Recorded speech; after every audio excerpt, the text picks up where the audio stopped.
20 years of Putin's rule. Economic sense, this is an amazing mystery.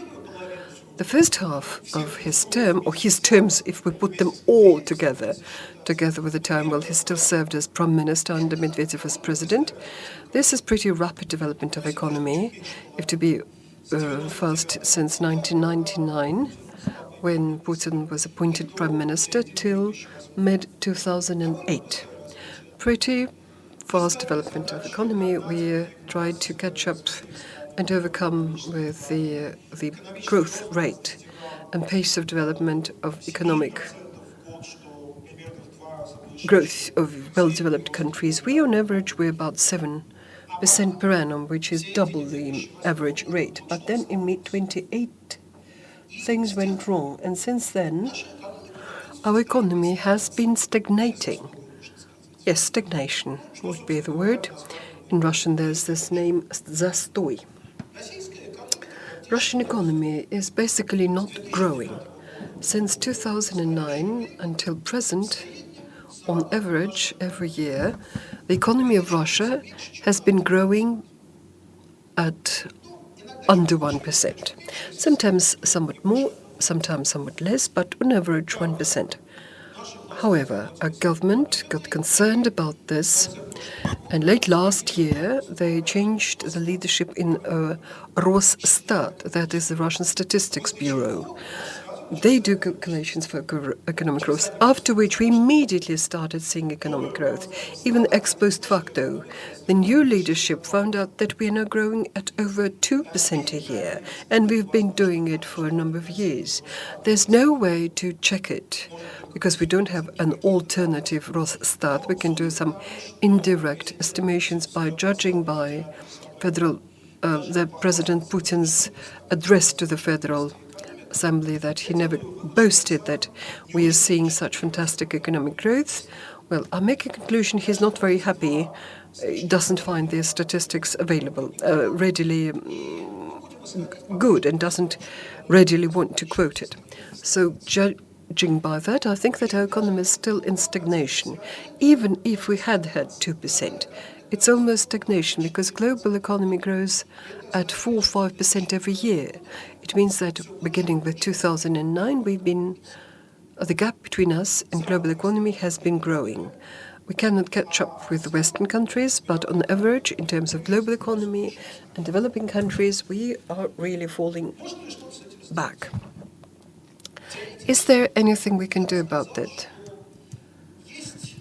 In theory, I would say there are 3 ways that are discussed by the economists. 3 ways how to get out of stagnation, how to achieve, again, economic growth. In order to better understand these variants or options, I gave them some names after the name of some person who is well known in this country. Doesn't mean that he invented this variant. There is nothing new about this.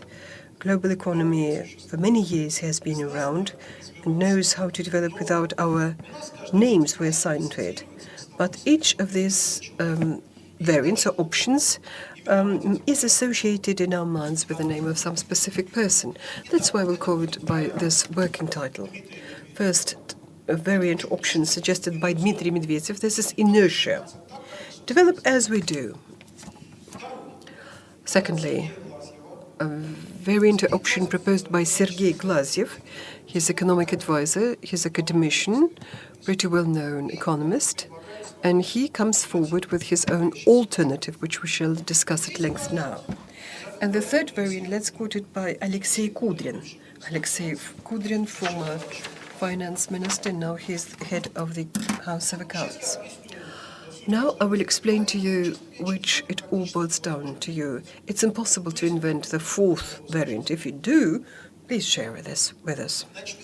So let's start with, as I started my conversation on this, I started with Dmitry Medvedev. But recently, as I give this name, Medvedev, we had the problem which I actually started this conversation on.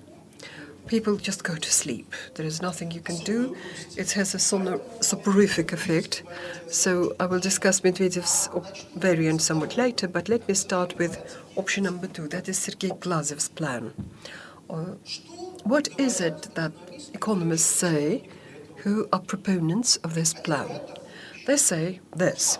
Just look, if our economy has poor development, poor growth, maybe our economy is short of money. We need money to ensure that consumers can buy more goods. If they have more money, they can buy more goods, and business will be making more of these goods. We need money to give loans to business. If business gets money through the banks, they can organize new productions, so we can create more. We need more money.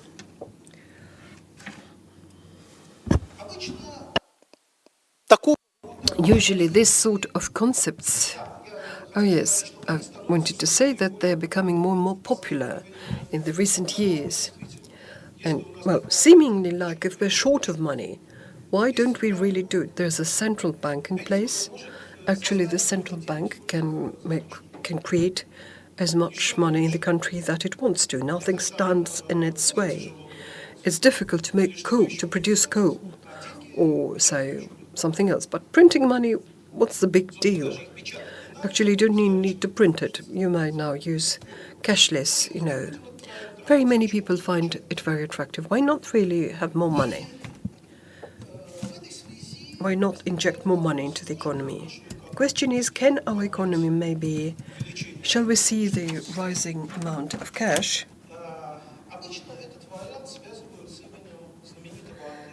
For the most part, the famous American economy, John Maynard Keynes, the so-called Keynesianism. Keynes advised against printing or minting money in unlimited amounts, but what follows from his work is that the state should actively work to promote demand. I certainly cannot, within a matter of several minutes, explain to you what Keynesianism stands for. Maybe there are economists around who know what it is. Do we have economists here that know that Keynesian theories? Well, one person in Malmö, and it's just a Swedish colleague. Okay, it's no problem. In point of fact, there is a way to make sure, and I explain to you what Keynesianism stands for in a matter of 3 minutes. In 3 minutes, you will grasp the theory. This is the way. I'm not the one who invented it. It was invented by a famous Polish economist, Michał Kalecki. The thing is that in the late 1930s, when Poland had authoritarian regime, it was known as Colonel's regime, and Polish economy was very poorly developing. One of the colonels invited this Professor Kalecki. He asked him a question. Much is said about the theory proposed by economist Keynes. Would you like to share it with us? Maybe we should adopt it.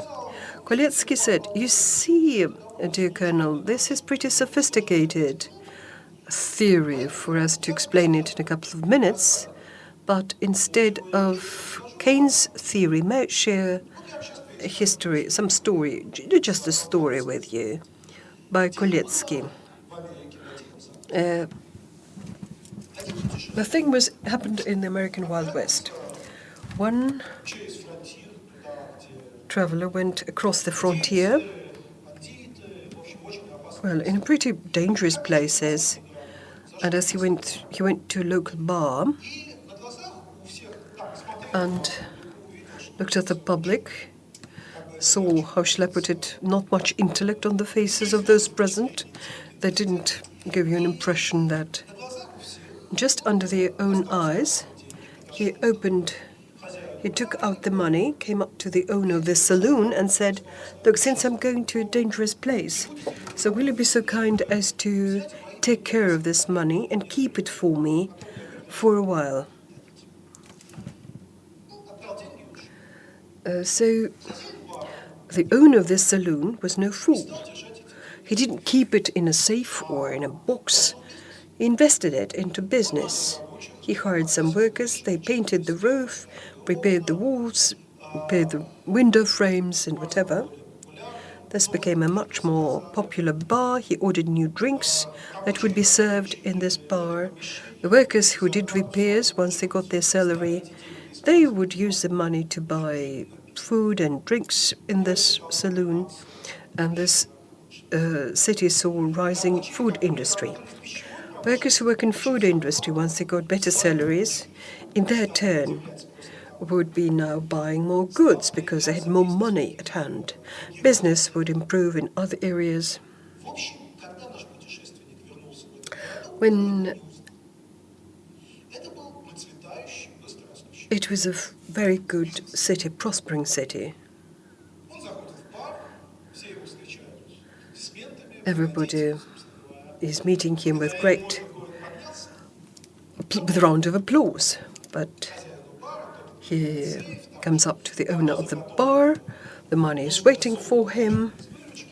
The amounts that he needs from revenues, he returns the money with great gratitude. And this is where some incredible things happen. The traveler gets out the box of matches and burns the money. What is it? And he explains, this was counterfeit money. When I saw what I would have to go through the checkpoints, I gave you this money because I didn't want people to think that I have forged money. So that's why I travel safely. Nowadays, you return me counterfeit money, and I burnt it. This is the point of Keynes' theory, as Professor Koretsky ended his talk to, it doesn't matter what sort of money. It may be counterfeit money, may be bad money, but if this society believe this is real money, they take it as is, as real money, and it starts working in the economy. Therefore, we can really try to improve economic situation by using even counterfeit money. Well, our central bank cannot import millions of counterfeit dollars, but as to what the central bank do, what matters for them is something else. Whether the public, the population of any given country, believe that this is money that will not cause inflation, whether the public believe that the central bank has been really quite reasonable in. Based upon this question, if nowadays in Russia, the Central Bank of Russia tries to increase the amounts of money as they want to put more money into the economy, will people believe that this money this is real money that you could use? This is real money you could invest? If these things happen in Sweden, I strongly suppose that the probability that people will not really care about high inflation rate will not be very much concerned. I don't remember when Sweden really had high inflation, maybe quite a while ago. Was it when? Back in the 1980s? Well, how many per year? Some 20% probably. Back in the 1990s, inflation was as high as 20-30% a month, mind you, not a year. And I can't even now about 4 to 5% per annum, and we still think it's very high. So Russia lived in 1990s when we had hyperinflation, and the Russian business that is there came up that indeed the state at any given time may cheat on you, may print this money that is not at all good, and dollar will grow up, the exchange rate will be, ruble will plummet, the dollar will soar. Will the Russian business indeed believe that the state can increase the amount of money, and at that we will do without inflation, and this will ensure economic growth? I strongly suspect that if our central bank should print more and more money, then the Russian business and just ordinary people in the street, the first thing they do, they will really try to get rid of rubles and buy euro and US dollars and goods. The last time when ruble fell in exchange rate to other currencies, our Russian citizens would buy whatever they could lay hands on in the shops. They would buy all household equipment, whatever that was within their reach. People know what high inflation is. Hence, the option that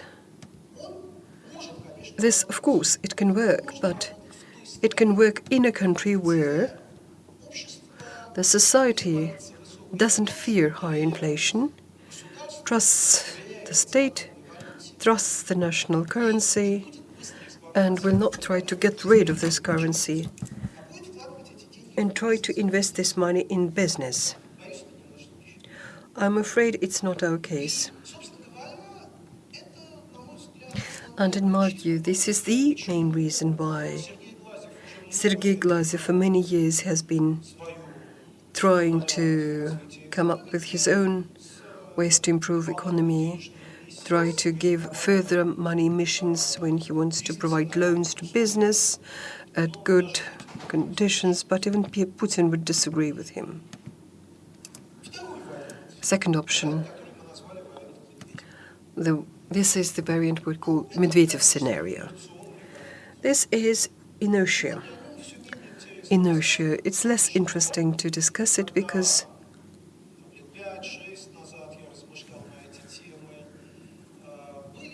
in a couple of years I discussed this, but there were some expectations that some reforms will take place which will ensure economic growth, and you name it. People who still believe this is feasible, well, there are fewer and fewer. It's impossible to continue endlessly, give further and further promises without delivering. Moreover, last year, we've seen quite an important event, which usually is not interpreted in a sense I'll tell you, but in point of fact, it says a lot. You may know that last year, alongside the pensions, we also had a VAT hike. So the state for a long while refused it, but then they started raising taxes. So economists were saying that if you, the state, want to increase economic growth, you cannot raise taxes because taxes, it's a stabilization, surely, measure, but it does nothing to accelerate economic growth. If you thought you would allow a VAT hike under these conditions, it seems to me that it means that the state for itself started thinking there is nothing they can do for the economic growth. Nothing. Well, they will pay lip service, saying, look, guys, for another 2 years, have patience, we shall see further economic growth. But in reality, what our government care for, it's whether our budget, whether it is balanced or not. Why is it that Medvedev's option doesn't work? It's based upon this, that we said that we will have import substitution in the country. That was back in mid-2014. The state, that the Russians said, the state means government officials, that they impose limitations on importing goods from EU countries on foods, if we don't see imports standing in the way of Russian industry, then business will work.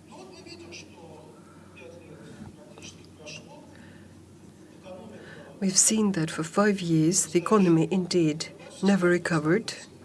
It still is in stagnation. Why is it that this doesn't work? Yes, and does it mean that in general import substitution can never work under any circumstances? And does it mean that our business will continue working poorly? No, not at all. Not the case. Sometimes import substitution worked fine in a matter of 1 year. But this is what we saw 20 years ago. Because we have a young audience, some 20 years ago. Not everyone can remember what took place then. You were still young children at that time. May I remind you in a couple of words? Back in 2018, in August, we saw a devaluation of the ruble. Ruble, in terms of exchange rate, fell by a factor of several fold. And it was basically devaluation was not 5%, five-fold devaluation. Dollar used to be like 6 rubles, and then in 6 months' time, you could get 30 instead of $6 for 1 ruble, for $1. What it meant for business and for consumers. For consumers, it meant crash. It means that all their hopes on buying imported goods would be squashed. I am from St. Petersbourg back in July 1998. My family's budget and was such that we could afford to buy Baltic dairy and meat products. At that time, we could buy Estonian cottage cheese, sour cream, sausage from Latvia, juice from Finland. All our shops were overstocked. After ruble collapsed, this became untenable, and it literally disappeared from the shelves.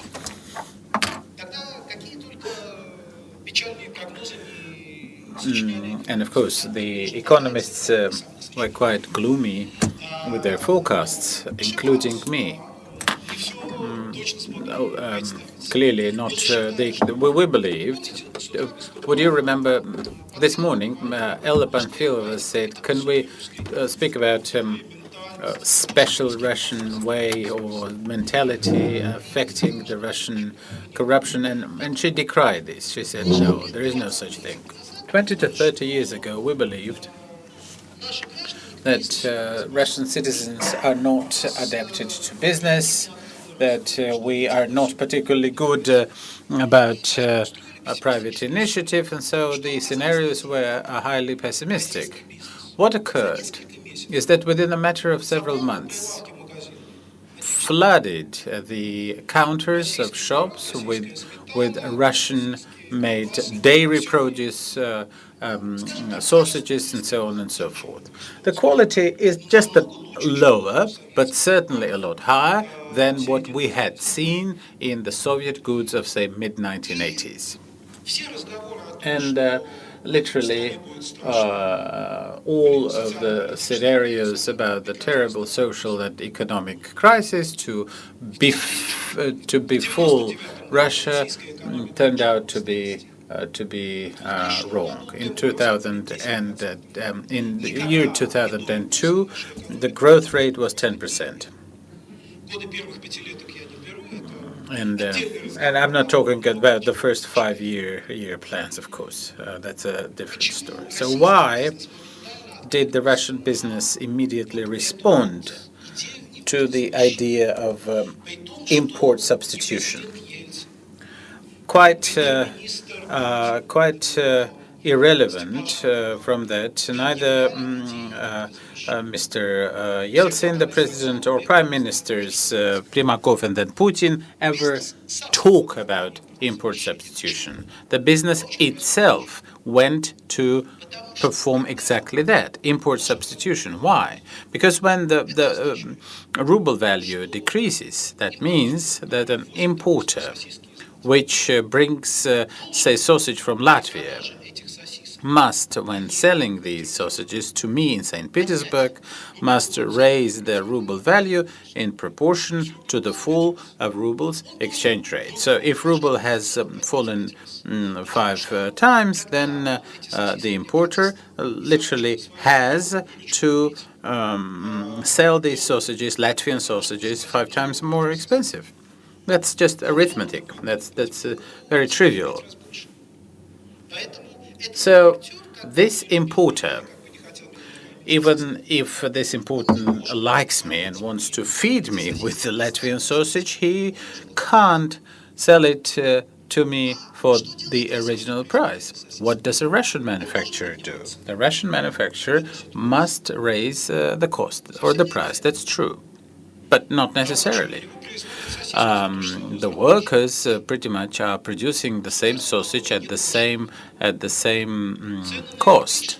The electricity charges are the same, transportation costs are the same. So costs for the Russian producers at that moment were pretty much the same. So the Russian producer was clearly able to produce these sausages several times cheaper than the Latvian counterparts. Then the Russian manufacturer may even increase the salaries, and the workers would say, "Aha! It's President Putin has come to power, and he is taking care of the Russian people." So the reason why I say that is that import substitution does not happen when the president literally puts out a decree that everybody must substitute the import. No, import substitution occurs when the ruble devalues. We can't afford buying imported goods, and so we have to buy local goods or Russian-made goods. But at the same time, the Russian business must be stimulated to produce, to manufacture. Why import substitution didn't or seems to stall or even fail in the past several years? First of all, we did not had such a great decrease in ruble value in the past several years compared to 1998. So most of the imported goods is something that we can still afford. But the main problem is not about that. The main problem is that the Russian business is not particularly interested in capital-intensive investments into the Russian industrial and manufacturing base. The Russian business is not very much interested in that. One of the first questions that the Russian business started to ask when the import substitution as a concept came from the government. And the businessmen ask the government, all right, but what happens when you abolish counter sanctions? Don't you think that after we make the investment and start producing things, and then you abolish counter sanctions and the imported goods start flooding our counters again? That's number one. And number two is that the business in this country, in Russia, is not particularly secure. Business suffers from corruption, and this is what you were told this morning in several presentations. Business suffers from a whole number of suffers from bureaucracy and red tape, which may well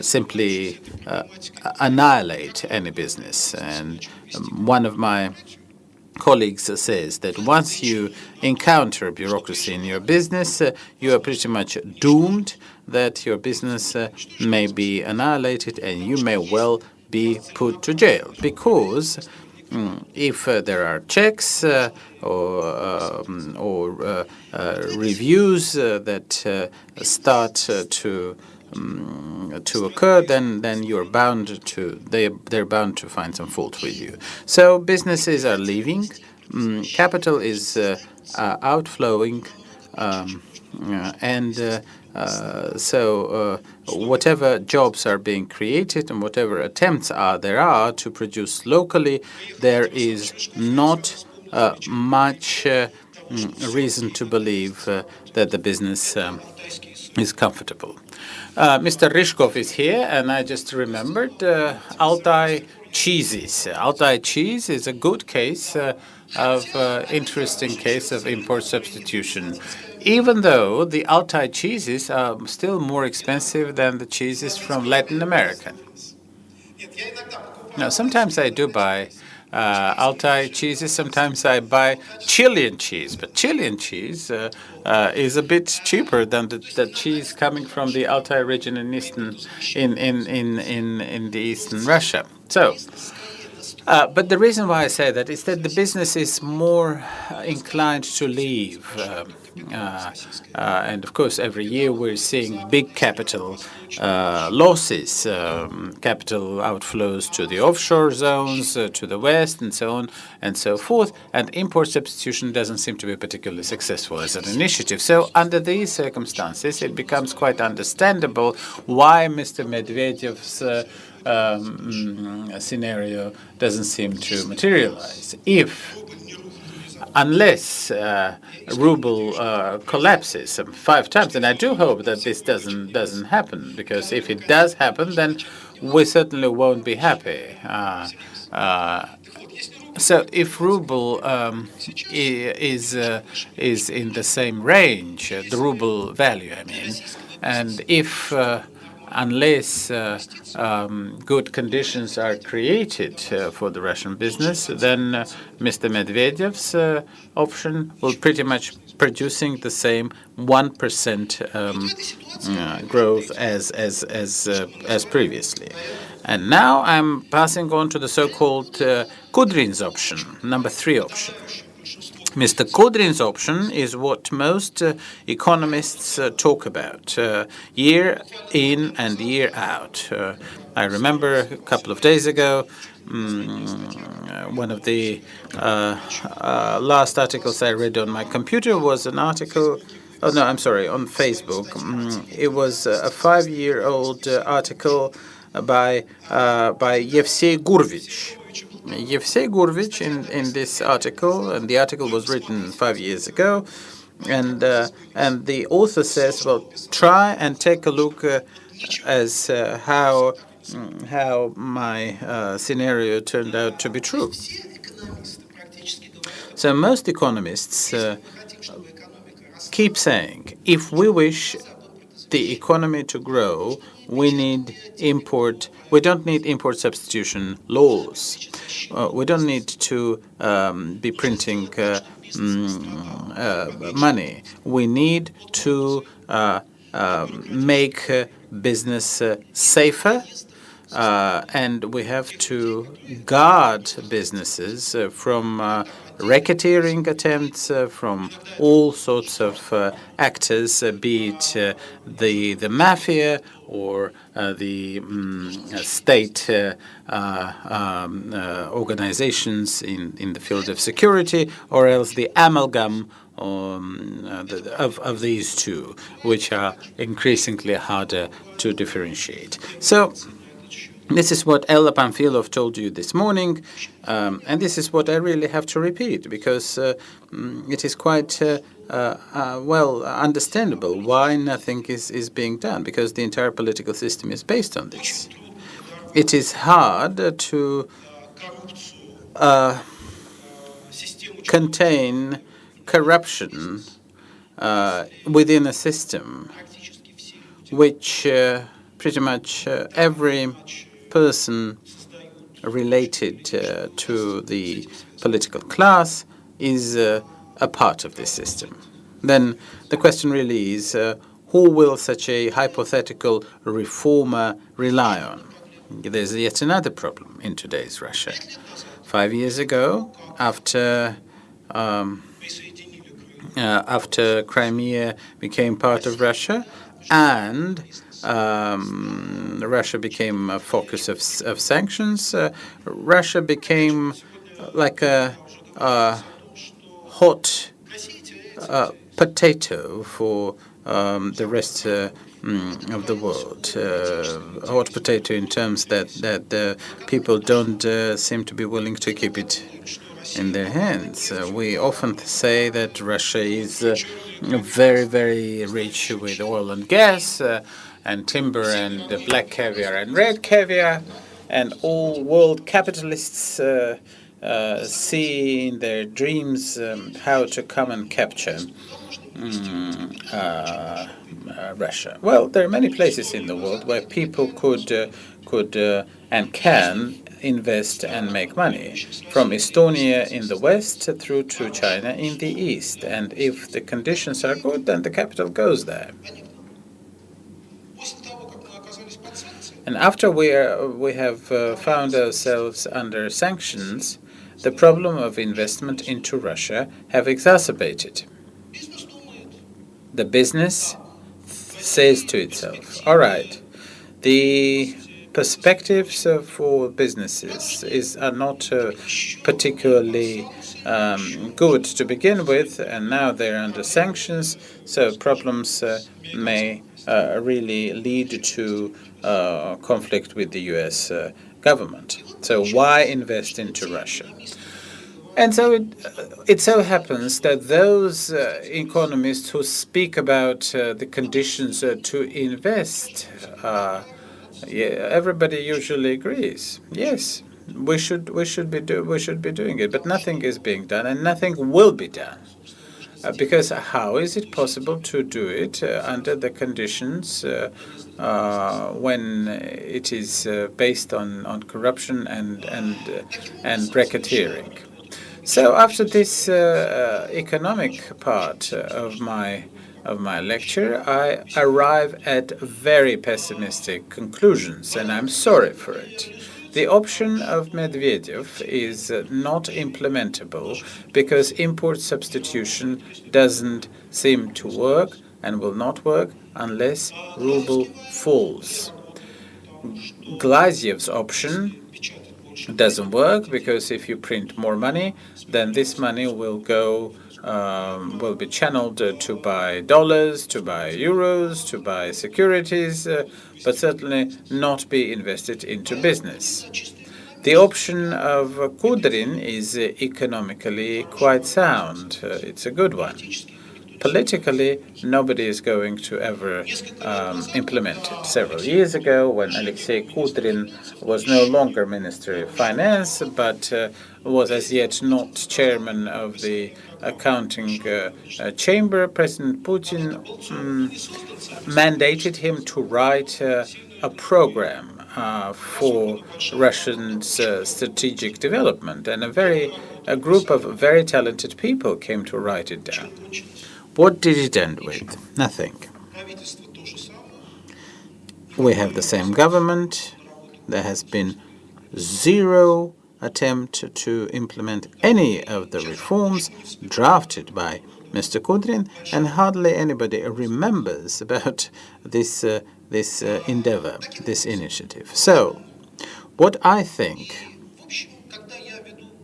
and when I talk to my colleagues, the economists, I'm usually confronted. I find the agreement with them. So I think that we're in stagnation for a very long time to come. There are no reasons, objective reasons, to think that the Russian economy will start to grow. So just as we enter stagnation in 2009, it will continue to be there for years, unless the oil prices go up to, say, $200 a barrel. Then for some time, the economy will start to grow, but then will stop again. But it does not appear that the oil prices will suddenly boom. So the only thing to change is if all conditions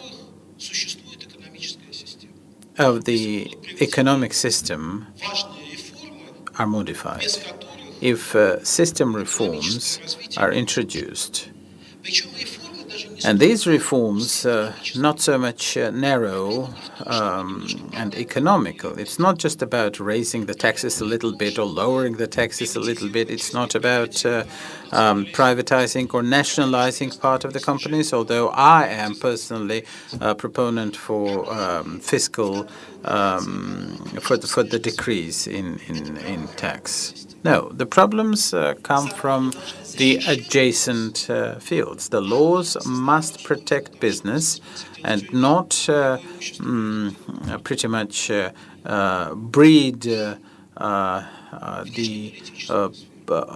opportunities for racket, both state racket and mafia racket. Secondly, we have to make peace with those countries which can objectively become the source of capital investment. Clearly, we have to explain what is the interest of investing into Russia. So unless this happens, I do not see the reason why the Russian economy should grow. And I do not expect any changes within the next several years or the observable future. With respect to Russia's foreign policy, there is a consensus in the Russian society that Crimea is Russian.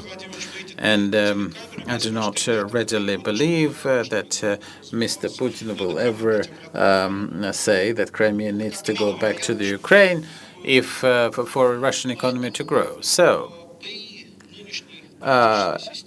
with this political system, there does not seem to be any with any perspective. But now I pass on to the optimism, and optimism never has a lot of. We never have much time for the optimism, although we always have the time for the pessimism. What is optimism related to? My optimism.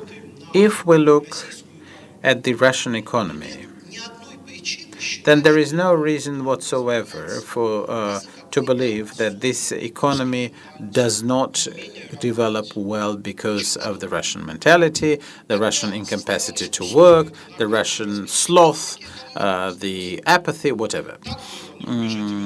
Because when conditions were created, the Russian economy grew at different points in the last 30 years, in the 1990s, or in 1860s, or 1910, after the abolition of serfdom in 1861, or after the Stolypin reforms in 1910. So it's all about conducive conditions to bolster the economy. I do believe that you are the people to create these conditions. These times are not soon to come. Many changes have to occur in the political system in Russia. I believe that these changes may occur by the time when you are the representatives of Russia. It's not for my generation to do. This is my perception. And I believe that by the time when, as one of Lech Paltzerovich, the great Polish reformer, said, when the window of political opportunity to open, it is important for this window of political opportunity to be availed of. For you to have a good and sound understanding what reforms must be undertaken. For the society to not to move towards Stalinism, but go the path of true democratizing. There's a lot to do, and there's a lot of preparation to undertake. And this is my question. This is my answer to a question which is often asked. The question, what can we do to change the situation? I think that today there's not much we could do. We could have several more rallies, but the situation will not change. And of course, the opposition is not allowed to participate in the elections. But we can never miss the time when the window of political opportunity is opened and when time for the reform comes.